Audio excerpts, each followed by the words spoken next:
So this is the house, Mark, that Ellen lived in when she was an adult. But tell us a little bit more about her life back in America when she was younger. So let's talk about Ellen when she was Ellen Harmon, before she was married. She was born in 1827 on November 26, and we know that she grew up in the city of Portland, Maine. When she was born, her dad was still a farmer, but he became someone who made hats, and he made a living from making hats, and they lived in Portland, and that was where she went to school. Now, she loved school, but she was coming home one day crossing a park, and as she was crossing this park, she was there with her twin sister and another friend, and there was a bigger girl, a 13-year-old girl, following them, shouting at them and making threats. I think we'd call that bullying today, wouldn't we? Yeah. And Ellen and her sister and friend were running across the park, and Ellen turned her head back to see how far the girl was behind, and as she turned her head, the girl had thrown a stone and it hit her right on the nose, and she fell down to the ground. It basically knocked her out. And when she came to, there was blood pouring out of her nose and running down on her clothes. Anyway, her sister and friend got her to a shop just nearby, and there someone offered to take her home in their buggy.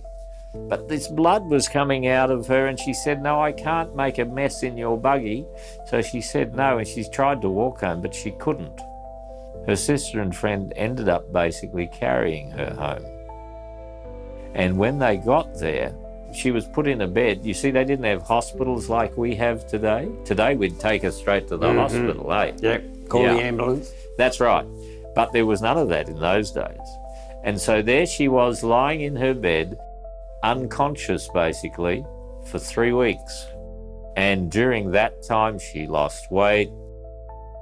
Her dad wasn't there when the accident happened, and when Dad came home, she'd lost so much weight and it affected her features and what she looked like so much, Dad didn't even recognise her. Oh no. This accident really affected her so that she couldn't go back to school, even though she loved school. Later on, she said about that accident that if that accident hadn't occurred, I wouldn't have turned my eyes to Jesus.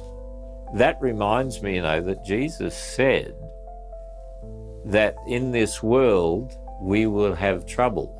In John 16, verse 33. In this world you will have trouble, but don't be afraid. I've overcome the world. And that's something that Ellen came to learn, that even though this very bad thing had happened to her, it was something that ultimately God brought a lot of good out of. And I think that's really important that we get that out of bad things, God can bring something good. Always. I reckon that's great that he can do that. And I'm so glad he does, because bad things happen to us in our lives, don't they? They do, all the time. And when the bad things happen, that's when we have to talk to God and pray and ask him to help us through those bad things. Absolutely, Mark. Thank you for that story about Ellen's early life. I'm Arnie from Arnie's Shack, and you have been listening to Bible Buddies.